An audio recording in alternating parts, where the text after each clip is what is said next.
ಎಲ್ರಿಗೂ ಸ್ವಾಗತ ಸುಸ್ವಾಗತ ಸ್ನೇಹಿತರೆ. ಇಲ್ಲಿ ಮೊದಲನೇದಾಗಿ ಆಶ್ರಯ್ ಅಪ್ಡೇಟ್ಸ್ ಕನ್ನಡ ಯೂಟ್ಯೂಬ್ ಚಾನಲ್ಗೆ ಸ್ವಾಗತ. ಇಲ್ಲಿ ನನ್ನ ಒಂದು ಎಲ್ಲ ವೀಕ್ಷಕರಿಗೂ ನಾನು ಹೇಳುವಂಥದ್ದಿಷ್ಟೇ, ಮಹಿಳೆಯರಿಗೆ ಹಣ ಯಾಕೆ ಜಮೆ ಆಗ್ತಾ ಇಲ್ಲ.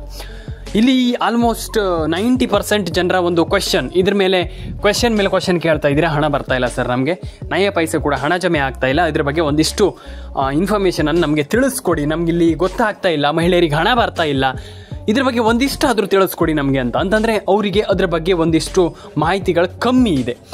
ಈಗ ಶುರು ಮಾಡ್ತಾ ಹೋಗೋಣ ಸ್ನೇಹಿತರೆ. ಎಲ್ರಿಗೂ ನಾನು ಹೇಳುವಂಥದ್ದಿಷ್ಟೇ, ಮಹಿಳೆಯರಿಗೆ ಹಣ ಯಾಕೆ ಬರ್ತಾ ಇಲ್ಲ ಅಂತಂದರೆ ನಿಮ್ಮ ಒಂದಿಷ್ಟು ಕೆಲವೊಂದು ತಪ್ಪುಗಳಿಂದ ಹಣ ಬರ್ತಾ ಇಲ್ಲ ಕೆಲವರಿಗೆ.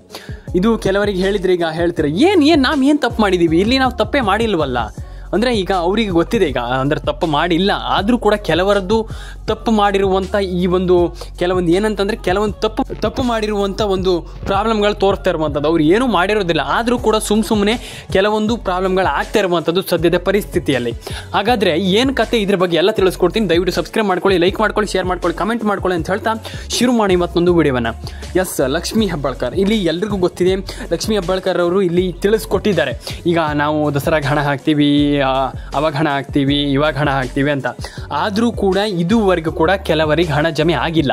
ಆದರೆ ಇಲ್ಲಿ ಮೇಯ್ನ್ ಆಗಿ ಇನ್ನೊಂದು ವಿಚಾರ ಏನಪ್ಪ ಅಂತಂದರೆ, ಹಣ ಜಮೆ ಆಗೋಕ್ಕಿಂತ ಮುಂಚೆ ಇಲ್ಲಿ ರೇಷನ್ ಕಾರ್ಡ್ ಅಪ್ಡೇಟ್ ಮಾಡಿಲ್ಲ ಅಂತಂದರೆ ಒಂದಿಷ್ಟು ಜನರಿಗೆ ಹಣ ಜಮೆ ಆಗಲ್ಲ ಅಂತ ಸರ್ಕಾರ ಆಲ್ರೆಡಿ ಹೇಳಿಬಿಟ್ಟಿದೆ. ಈಗ ಎಲ್ರಿಗೂ ಗೊತ್ತಿದೆ, ಈಗ ಸರ್ಕಾರಕ್ಕೆ ಇಲ್ಲಿ ಆಲ್ಮೋಸ್ಟ್ ಎಲ್ರಿಗೂ ಗೊತ್ತಿದೆ, ಸರ್ಕಾರ ಈಗ ಆಲ್ಮೋಸ್ಟ್ ಏನು ಜನಗಣತಿ ಮಾಡ್ತಾ ಇರುವಂಥದ್ದು, ಸರ್ಕಾರಕ್ಕೆ ಇಲ್ಲಿ ಹಣ ಹಾಕ್ಲಿಕ್ಕೆ ಆಗಲ್ಲ ಅಂತ ತುಂಬ ಜನರಿಗೆ ಗೊತ್ತಿದೆ. ಆದರೆ ಇಲ್ಲಿ ಸದ್ಯದ ಮಟ್ಟಿಗೆ ಈಗ ಜನಗಣತಿ ಆದಮೇಲೆ ಆದ್ರೂ ಕೂಡ ಇಲ್ಲಿ ಸರ್ಕಾರ ಹಣ ಹಾಕಬಹುದಾ ಅಂತಂದರೆ ಇಲ್ಲಿ ಕೆಲವರಿಗೆ ಒಂದಿಷ್ಟು ಕ್ವಶನ್ ಕಾಡುತ್ತೀಗ. ಏನೀಗ ಹಣ ಹಾಕುವಂಥದ್ದು, ಹಣವನ್ನು ಹಾಕ್ತಾರಾ ಅಥವಾ ಹಣವನ್ನು ಹಾಕೋದಿಲ್ವಾ, ಅಥವಾ ಮಹಿಳೆಯರಿಗೆ ಇಲ್ಲಿ ಸರ್ಕಾರ ಮೋಸ ಮಾಡ್ತಾ ಇದೆ ಅಂತ ನಿಮಗೊಂದು ಕ್ವಶನ್ ಬರುತ್ತೆ. ಇಲ್ಲ, ಸರ್ಕಾರ ಮೋಸ ಮಾಡ್ತಾ ಇಲ್ಲ. ಆದರೆ ಇಲ್ಲಿ ಆಗ್ತಿರುವಂಥ ತಪ್ಪಾದರೂ ಏನಪ್ಪ ಅಂತಂದರೆ, ರೇಷನ್ ಕಾರ್ಡ್ ಅಪ್ಡೇಟ್ ಇಲ್ಲಿ ಕೆಲವರದ್ದು ಆಗಿಲ್ಲ, ಆಧಾರ್ ಕಾರ್ಡ್ ಅಪ್ಡೇಟ್ ಕೆಲವರದ್ದು ಆಗಿಲ್ಲ, ನಿಮ್ಮ ಫೋನ್ ನಂಬರ್ ಗೃಹಲಕ್ಷ್ಮಿ ಯೋಜನೆಗೆ ಲಿಂಕ್ ಆಗಿಲ್ಲ ಕೆಲವರದ್ದು. ಎಲ್ಲರದ್ದು ಅಂತ ನಾನು ಹೇಳಲಿಕ್ಕೆ ಹೋಗಲ್ಲ, ಯಾಕಪ್ಪ ಅಂತಂದರೆ ಕೆಲವರದ್ದು ಆಗಿದೆ. ಈಗ ಫೋನ್ ನಂಬರ್ ಕೆಲವರದ್ದು ಲಿಂಕ್ ಆಗಿದೆ, ಕೆಲವರದ್ದು ಲಿಂಕ್ ಆಗಿಲ್ಲ.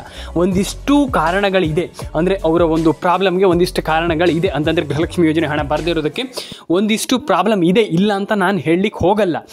ಆದರೂ ಕೂಡ ಕೆಲವರದ್ದು ಪ್ರಾಬ್ಲಮ್ ಏನಪ್ಪ ಅಂತಂದರೆ, ಇಲ್ಲಿ ನೀವು ಆಧಾರ್ ಕಾರ್ಡ್ ಅಪ್ಡೇಟ್ ಆದರೂ ಮಾಡಿ, ರೇಷನ್ ಕಾರ್ಡ್ ಅಪ್ಡೇಟ್ ಆದರೂ ಮಾಡಿ, ಆದರೆ ಇಲ್ಲಿ ನೀವು ಮೊದಲನೇದಾಗಿ ಮಾಡಬೇಕಾಗಿರುವಂಥದ್ದು ಏನಪ್ಪ ಅಂತಂದ್ರೆ, ನಿಮ್ಮದು ಮೊಬೈಲ್ ನಂಬರನ್ನು ಗೃಹಲಕ್ಷ್ಮಿ ಯೋಜನೆಗೆ ಲಿಂಕ್ ಮಾಡುವಂಥದ್ದು ತುಂಬ ಇಂಪಾರ್ಟೆಂಟ್. ನಾನು ಪ್ರತಿಯೊಬ್ಬರಿಗೂ ಹೇಳ್ತಾ ಇರ್ತೀನಿ, ನಿಮ್ಮ ಮೊಬೈಲ್ ನಂಬರ್ನ ಗೃಹಲಕ್ಷ್ಮಿ ಯೋಜನೆಗೆ ಲಿಂಕ್ ಮಾಡುವಂಥದ್ದು ಸದ್ಯದ ಮಟ್ಟಿಗೆ, ನಾನು ಮುಂದೆ ಹೇಳಲಿಕ್ಕೆ ಹೋಗಲ್ಲ, ಸದ್ಯದ ಮಟ್ಟಿಗೆ ತುಂಬ ಇಂಪಾರ್ಟೆಂಟ್. ಮತ್ತು ಇನ್ನೊಂದು ವಿಚಾರ, ರೇಷನ್ ಕಾರ್ಡ್ ಅಪ್ಡೇಟ್ ಇಲ್ಲಿ ತುಂಬ ಜನ ಇಲ್ಲಿ ರೇಷನ್ ಕಾರ್ಡ್ ಅಪ್ಡೇಟನ್ನು ಇಲ್ಲಿ ಕ್ಯಾನ್ಸಲ್ ಮಾಡ್ತಾ ಇದ್ದಾರೆ. ಅದನ್ನು ಬೇಗ ಮಾಡ್ಕೊಳ್ಳಿ, ರೇಷನ್ ಕಾರ್ಡ್ ಅಪ್ಡೇಟನ್ನು ಮಾಡ್ಕೊಳ್ಳಿ. ರೇಷನ್ ಕಾರ್ಡ್ ಇಲ್ಲ ಅಂತಂದರೆ ಕ್ಯಾನ್ಸಲ್ ಆಗುತ್ತೆ, ಮತ್ತು ಇನ್ನೂ ಪರ್ಮನೆಂಟಾಗಿ ಕ್ಯಾನ್ಸಲ್ ಮಾಡ್ತಾರೆ ಅಂತ. ಹೌದು, ಈಗ ಆಲ್ರೆಡಿ ಎಲ್ರಿಗೂ ಗೊತ್ತಿದೆ, ಈಗ ಇನ್ನೂ ಖಂಡಿತವಾಗ್ಲೂ ಎಲ್ಲರ ರೇಷನ್ ಕಾರ್ಡ್ಗಳು ಈಗ ಕ್ಯಾನ್ಸಲ್ ಆಗಲ್ಲ. ಈಗ ಯಾರಿಗೆಲ್ಲ ಈಗ ಸರ್ಕಾರ ಹೇಳಿದೆ, ಈಗ ಯಾರು ಟ್ಯಾಕ್ಸನ್ನು ಕಟ್ತಾ ಇದ್ದಾರೆ ಸರ್ಕಾರಕ್ಕೆ, ಅವರು ಶ್ರೀಮಂತರಾಗ್ತಾ ಇದ್ದಾರೆ ಅಂತಂದರೆ, ಅವ್ರೀಗ ಅಂದರೆ ಅವ್ರ ಹತ್ರ ಹಣಕಾಸು ಜಾಸ್ತಿ ಇದೆ ಅಂತಂದರೆ, ಅವರಿಗೆ ಹಣ ಜಾಸ್ತಿ ಇದೆ, ಅವರು ಸರ್ಕಾರಕ್ಕೆ ಟ್ಯಾಕ್ಸನ್ನು ಕಟ್ತಾರೆ ಅಂತ ಇಲ್ಲಿ ಸರ್ಕಾರಕ್ಕೆ ಗೊತ್ತಾಗಿದೆ. ಹಾಗಾಗಿ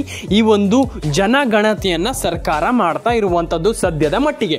ಹಾಗಾದರೆ ಸದ್ಯದ ಮಟ್ಟಿಗೆ ಅಂತೆಲ್ಲ ಕ್ಯಾನ್ಸಲ್ ಆಗುತ್ತೆ ಈಗ. ಯಾಕಪ್ಪ ಅಂತಂದರೆ ಈಗ ಆಲ್ಮೋಸ್ಟ್ ಟ್ಯಾಕ್ಸನ್ನು ಕಟ್ತಾರೆ ಅಂತಂದರೆ, ಅವ್ರು ಸರ್ಕಾರಕ್ಕೆ ಟ್ಯಾಕ್ಸನ್ನು ಕಟ್ತಾರೆ ಅಂತಂದರೆ ಅವರಿಗೆ ರೇಷನ್ ಅನ್ನುವಂಥದ್ದು ಸಿಗಲ್ಲ. ಇದೆಲ್ಲರಿಗೂ ಗೊತ್ತಿರುವಂಥ ವಿಚಾರ, ಇದು ಬೇಸಿಕ್. ಯಾಕಪ್ಪ ಅಂತ ತುಂಬ ಜನರಿಗೆ ಗೊತ್ತಿದೆ, ಇದೀಗ ನಾನು ಹೇಳುವಂಥ ಅವಶ್ಯಕತೆ ಇಲ್ಲ. ಯಾಕಪ್ಪ ಅಂತಂದರೆ ಈಗ ತುಂಬ ಜನರಿಗೆ ಗೊತ್ತಿದೆ, ಸರ್ಕಾರಕ್ಕೆ ಈಗ ಟ್ಯಾಕ್ಸನ್ನು ಕಟ್ತೀರ ಇವ್ರು ಅಂತಲ್ಲ, ಈಗ ಯಾರೇ ಆಗಲಿ ನೀವಾದರೂ ಅಷ್ಟೇ. ಈಗ ಸರ್ಕಾರಕ್ಕೆ ಟ್ಯಾಕ್ಸನ್ನು ನೀವು ಕಟ್ತೀರಾ, ನಿಮಗೆ ಸರ್ಕಾರಕ್ಕೆ ಟ್ಯಾಕ್ಸ್ ಕಟ್ಟುವಂಥ ಕೆಪಾಬಿಲಿಟಿ ನಿಮಗಿದೆ, ನೀವು ಹಣವನ್ನು ಈಗ ತುಂಬ ಅರ್ನವನ್ನು ಮಾಡ್ತೀರಾ ಅಂತಂದು ಸಂಪಾದನೆಯನ್ನು ಮಾಡ್ತೀರಾ, ನೀವು ಸಿಕ್ಕಾಪಟ್ಟೆ ಹಣವನ್ನು ಸಂಪಾದನೆ ಮಾಡ್ತೀರಾ ಅನ್ನುವಂಥ ರೀತಿಯಲ್ಲಿದ್ದರೆ, ಖಂಡಿತವಾಗ್ಲೂ ನೀವು ಕೂಡ ಸರ್ಕಾರಕ್ಕೆ ಟ್ಯಾಕ್ಸನ್ನು ಕಟ್ತೀರಾ ಅನ್ನುವಂಥ ರೀತಿಯಲ್ಲಿದ್ದರೆ, ನೀವು ಸರ್ಕಾರಕ್ಕೆ ಟ್ಯಾಕ್ಸ್ ಕಟ್ತೀರಾ ಅಂತಂದರೆ ನಿಮಗೆ ಸರ್ಕಾರ ರೇಷನನ್ನು ಕೊಡೋದಿಲ್ಲ ಇನ್ಮೇಲೆ ಖಂಡಿತವಾಗ್ಲೂ ಕೊಡೋಲ್ಲ.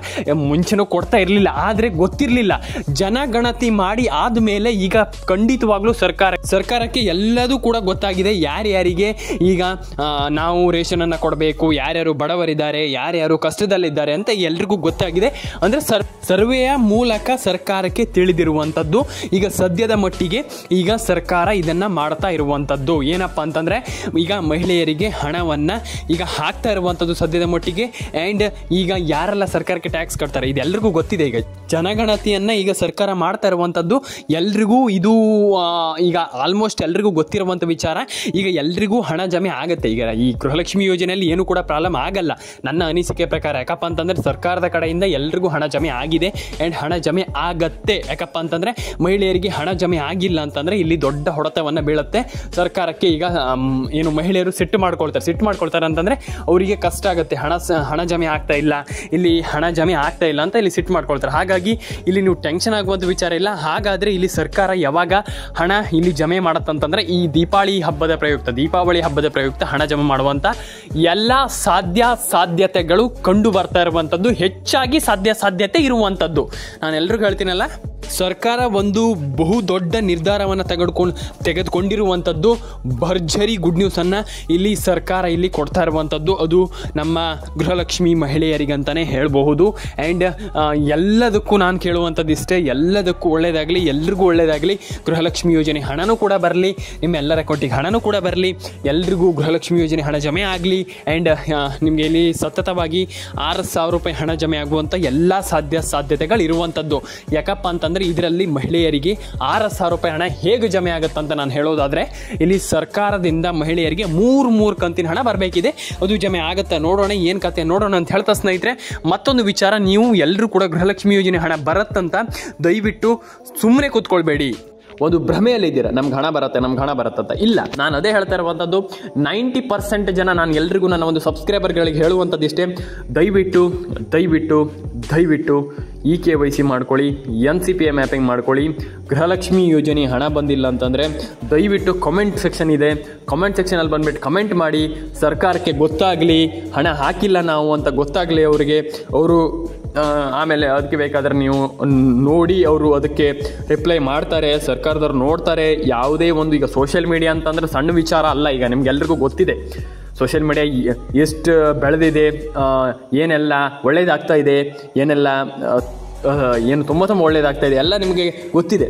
ಹಾಗಾಗಿ ತುಂಬ ದೊಡ್ಡ ವಿಚಾರ. ಈಗ ಸೋಷಿಯಲ್ ಮೀಡಿಯಾ ಅಂತಂದ್ರೆ ಸಣ್ಣ ವಿಚಾರ ಅಲ್ಲ. ಅದೇನೋ ಹೇಳ್ತಾ ಇರುವಂಥದ್ದು, ನೀವೆಲ್ಲರೂ ಕೂಡ ಕಂಪ್ಲೀಟ್ ಆಗಿ ಇದ್ರ ಬಗ್ಗೆ ಕೆಲಸ ಮಾಡ್ತೀರಾ ಅಂತಂದರೆ ಡೆಫಿನೆಟಾಗಿ ಎಲ್ಲರೂ ಕೂಡ ಹಣವನ್ನು ಪಡ್ಕೊಳ್ತೀರಾ ಅಂತಂದರೆ ನಾನು ಖಂಡಿತವಾಗ್ಲೂ ದಿನ ವಿಡಿಯೋ ಮಾಡ್ತೀನಿ. ಆ್ಯಂಡ್ ಡೆಫಿನೆಟಾಗಿ ನಾನು ನಿಮಗೆ ಇದ್ರ ಬಗ್ಗೆ ತಿಳಿಸ್ಕೊಡ್ತಾ ಇರ್ತೀನಿ ಸ್ನೇಹಿತರೆ ಅಂತ ಹೇಳ್ತಾ ಸ್ನೇಹಿತರೆ, ನಾನು ಎಲ್ರಿಗೂ ಹೇಳುವಂಥದ್ದು ಇಷ್ಟೇ, EKYC ಮಾಡ್ಕೊಳ್ಳಿ, NCPA ಮ್ಯಾಪಿಂಗ್ ಮಾಡ್ಕೊಳ್ಳಿ, ನಿಮ್ಮೆಲ್ಲರಿಗೂ ಒಳ್ಳೇದಾಗಲಿ ಅಂತ ಹೇಳ್ತಾ ಸ್ನೇಹಿತರೆ, ನಾನು ಪ್ರತಿಯೊಬ್ಬರಿಗೂ ಕೇಳ್ಕೊಳ್ಳುವಂಥದ್ದು ಇಷ್ಟೇ, ನೀವು ವಿಡಿಯೋವನ್ನು ಕೊನೆವರೆಗೆ ನೋಡಬೇಕು, ಮಧ್ಯದಲ್ಲೇ ಸ್ಕಿಪ್ ಮಾಡುವಂಥದ್ದು ಮಾಡಬಾರ್ದು ಸ್ನೇಹಿತರೆ ಅಂತ ಹೇಳ್ತಾ ಸಿಗೋಣ ಸ್ನೇಹಿತರೆ ನೆಕ್ಸ್ಟ್ ವಿಡಿಯೋದಲ್ಲಿ. ಎಲ್ರಿಗೂ ಟಾಟಾ ಬಾಯ್ ಅಂತ ಹೇಳ್ತಾ ಲೈಕ್ ಮಾಡ್ಕೊಳ್ಳಿ, ಶೇರ್ ಮಾಡ್ಕೊಳ್ಳಿ, ಕಮೆಂಟ್ ಮಾಡ್ಕೊಳ್ಳಿ, ಸಬ್ಸ್ಕ್ರೈಬನ್ನು ಮಾಡ್ಕೊಳ್ಳಿ ಸ್ನೇಹಿತರೆ. ಸಿಗೋಣ.